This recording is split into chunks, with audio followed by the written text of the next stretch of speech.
to turn that thing off! It is too late and it's too loud! But Dad, this is the best part. You are wasting your time with this garbage. Now go to bed! ¿Alguna vez te preguntaste qué tienen en común Eric Clapton, Chris Martin, Bono y Phil Collins?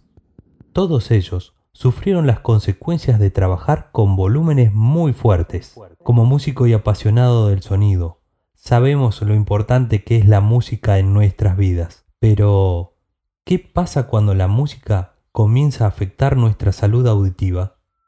En este podcast compartiremos nuestras experiencias y los conocimientos adquiridos para cuidar nuestros oídos y los de nuestros compañeros. Te invito a escuchar a Darío Videla, técnico y sonidista. Reclina el asiento y colócate los protectores auditivos.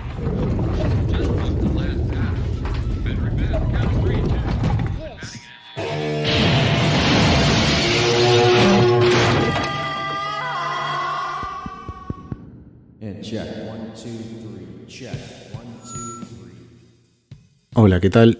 Mi nombre es Darío Videla, soy de la ciudad de Mendoza, tengo 37 años y soy técnico de audio, estudié ingeniería industrial. Hace 4 años estoy radicado en Estados Unidos, vivo en Houston, Texas. Y en Argentina trabajé bastante con algunas compañías del rubro del audio, haciendo conciertos, haciendo giras, como operador técnico de sistemas, como operador de monitores. Me inicié en el audio un poco tarde, digamos, para el promedio de que normalmente la gente inicia en este rubro. Fue como a los 24 años, porque antes de eso era músico.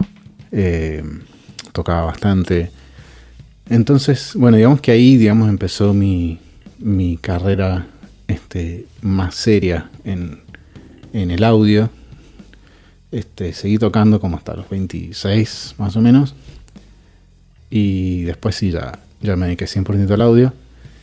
Pero bueno, todo esto fue acompañado en el proceso de mi vida en la música y en el audio, fue acompañado de un cuidado, digamos, extra que tuve que tener, porque a los 11 años empecé a perder la audición. Les voy a presentar a la fonoaudióloga Jimena Muratore y Alejandro Vidondo, coordinador de Ingeniería de Sonido en UNTREF. Respecto a los parámetros físicos del sonido, esencialmente nos referimos a la duración, a la intensidad y la frecuencia. Cuando hablamos de los efectos nocivos del ruido, hablamos de qué dosis de ruido son peligrosas, digamos, y esa dosis surge del cruce de esos 3 parámetros. Y con respecto a las características del entorno, que hay entornos que tienen mayores sistemas de absorción, mientras que otros están formados o incluyen materiales que son más reflectantes y por lo tanto absorben menos la energía sonora. Y a su vez, también bajo el paraguas de las características del entorno, suele mencionarse el uso de protectores auditivos. A ver, hay que aclarar que cuando uno pone los niveles sonoros altos, y al ser humano le gusta, entonces eso indudablemente genera cierta emocionalidad, genera la liberación de alguna hormona o la serotonina, algo que da placer. Pero bueno, uno tiene que luchar en contra de eso y ser siempre muy consciente de los tiempos de exposición. Leyendo algunos artículos y escuchando a Darío, nos gustaría que nos cuenten qué es la hiperacusia. La hiperacusia se define como una reducción de la tolerancia a los sonidos cotidianos, que suele ir acompañada de una respuesta exagerada, digamos, o sobredimensionada a sonidos que no son molestos para el común de la población, digamos, para la población que no tiene este síntoma. Es importante hacer algunos diagnósticos diferenciales cuando hablamos de hiperacusia. No es lo mismo la hiperacusia que la misofonía, que es como una sensación de aversión o desagrado a los sonidos, ni que la fonofobia, que se describe como miedo a los sonidos, y tampoco es lo mismo que el reclutamiento, que si bien también cursa con un aumento de la sensibilidad a los sonidos y una reducción de la tolerancia. Es un fenómeno que se da a nivel periférico, o sea, a nivel del oído interno, mientras que la hiperacusia se ha descrito como un fenómeno central, o sea, que implica las vías auditivas y el procesamiento de la información auditiva a nivel de la corteza cerebral. Teniendo en cuenta toda esta información, Darío nos contará cuáles son las cosas que tenemos que tener en cuenta cuando sufrimos una afección en nuestros oídos. 3 cosas puedo decir que yo tomo en serio siempre en cuanto al cuidado.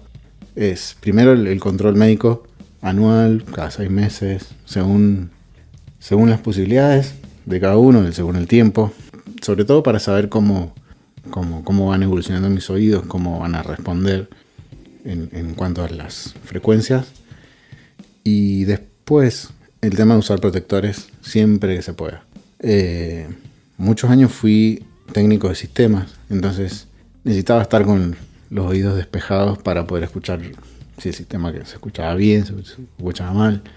Pero si no me tocaba mezclar, una vez que el evento arrancaba, si no me tocaba mezclar, yo me ponía mis protectores porque no quería estar expuesto innecesariamente a altos niveles de presión, sobre todo cuando lo hacemos muy seguido. Sí, trato todavía de evitar la exposición innecesaria. Ahora no trabajo tanto en shows grandes como cuando estaba en Argentina. Sigo teniendo ese mismo concepto. De todos modos me encanta ir a recitales, a ver shows en vivo para aprender, para disfrutar, para lo que sea. Y sí, siempre llevo mis protectores por las dudas de que, al menos, qué sé yo, no escuchas el sistema de audio en todo su esplendor, pero sí evito el cansancio también.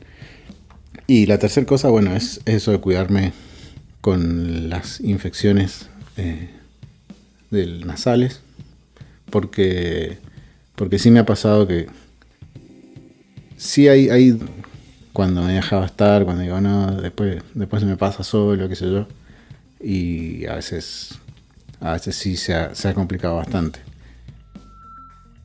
¿Cómo nos podemos dar cuenta en lo cotidiano que estamos sufriendo una disminución auditiva? Nada fuera de lo que podría llegar a ser una presbiacusia. O sea, uno tiene que estar de alguna manera preparado a que con los años va a modificarse la audición. Creo que uno debería estar consciente aparte de cómo va cambiando. Si los cambios son abruptos, podría yo especular en que no es solamente presbiacusia, sino que ahí hay otro componente que podría ser algún daño, generalmente permanente.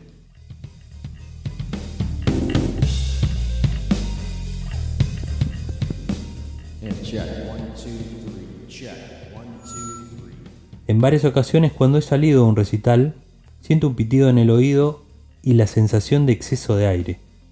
Muchos me dicen que eso es tinnitus. ¿Cómo se podría definir el tinnitus?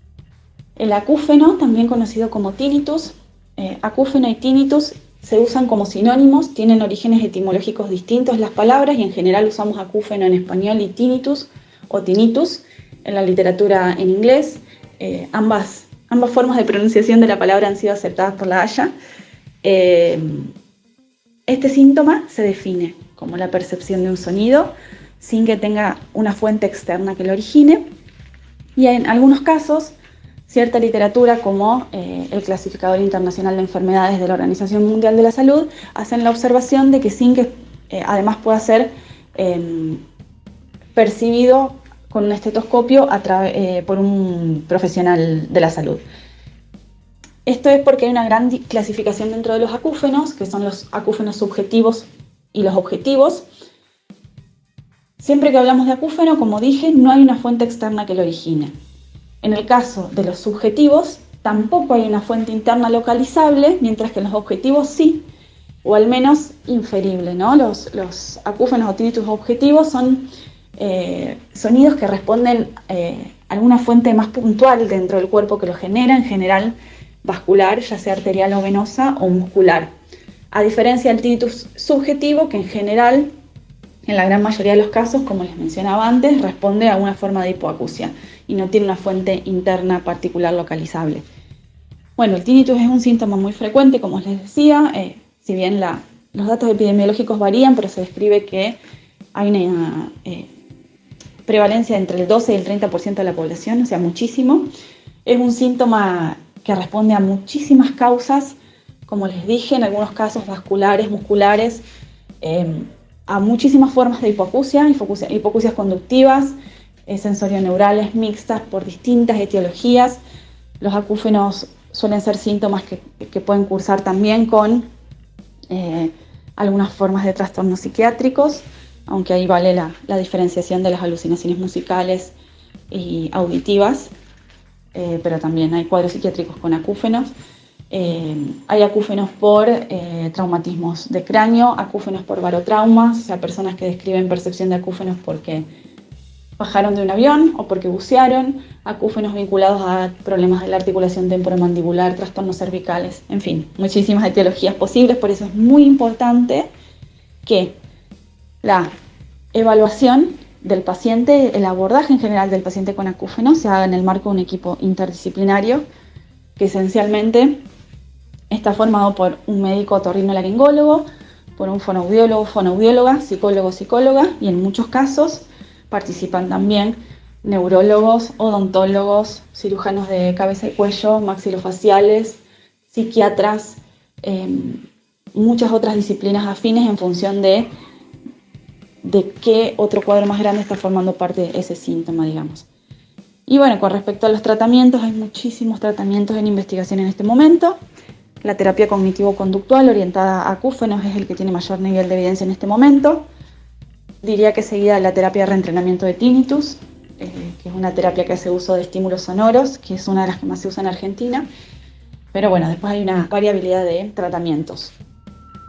¿Es importante en nuestras vidas el uso de protectores auditivos? Si no voy a exponerme o no tengo conciencia de que voy a exponerme a un nivel alto, no llevo los protectores auditivos. Pero cuando soy consciente de que sí me voy, no sé, a algún concierto, un recital, una discoteca o algo así, y en general llevo los protectores. Supongamos que no llevo los protectores, bueno, claramente me tengo que correr de los haces de directividad de gran nivel sonoro que tienen los altavoces y me voy a lugares que son un poco más, no puedo decir silenciosos, pero sí que tengan menor nivel sonoro. Vamos a escuchar las cosas de vital importancia que tenemos que tener en cuenta músicos y técnicos para el cuidado de nuestros oídos. Mis recomendaciones para todos es que sean cuidadosos de su herramienta, así como cualquier técnico aprende a usar su herramienta de mano y entender cómo funciona para tener un mejor trabajo. Nosotros como sonidistas, como ingenieros de mezcla, como productores o lo que nos toque hacer, nuestra principal herramienta son nuestros oídos. Entonces, si quizás no estamos conscientes de en qué estado están en cuanto a la respuesta de frecuencia, en cuanto a cómo escuchamos, probablemente no estemos dando el 100% de nuestro potencial en el trabajo que desarrollemos. Entonces, bueno, mi recomendación es que tengan un poco más en consideración el cuidado de sus oídos, el tema de la exposición, el tema de las infecciones naturales que puedan ocurrir, para que ese desgaste natural que viene con la edad podamos retrasarlo lo más que se pueda y poder disfrutar también de esto que nos apasiona sin tener que sufrir alguna consecuencia propia de nuestro trabajo. Yo entiendo en términos prácticos y pragmáticos que llevar a cabo y sostener las prácticas de cuidado auditivo no es fácil para un músico o un sonidista que muchas veces tiene que escuchar pequeñas variaciones del sonido porque de eso depende la actividad que está realizando, pero quisiera desde este lugar colaborar en crear conciencia. Si bien hay estudios que están trabajando en la regeneración de las células del oído interno, hasta la fecha, las células ciliadas, que son las estructuras sensoriales del oído interno que se pierden, no se recuperan. Sabemos que hay audífonos, sabemos que hay implantes cocleares, dispositivos de oído medio, hay formas de compensar la pérdida auditiva hoy, pero no hay manera de recuperar la audición que se perdió. Son todos métodos paliativos y en el caso particular del acúfeno, que es un síntoma muy frecuente en la población de personas que están expuestas a ruido, es un síntoma que también se trata, pero que a muchas personas realmente les genera importantes efectos en su calidad de vida, sobre todo cuando se convierte en lo que se conoce a partir de 2022 como tinnitus disorder, que es ya no solo la percepción de un sonido aislado, sino cuando ese sonido se acompaña de una constelación de síntomas emocionales como ansiedad, miedo, depresión, trastornos del sueño, trastornos de la atención, se han descrito hasta trastornos de la memoria asociados al acúfeno. Entonces, quiero con esto colaborar en crear conciencia, en que cuiden sus oídos. La audición es un sentido esencial para la vida y en el caso de ustedes es su herramienta de trabajo. Hagan todo lo posible para conservarla de la mejor manera posible el mayor tiempo que puedan. Bien amigos, mi nombre es Víctor Sepúlveda y esto fue El cuidado de los oídos para músicos y técnicos. Hasta la próxima.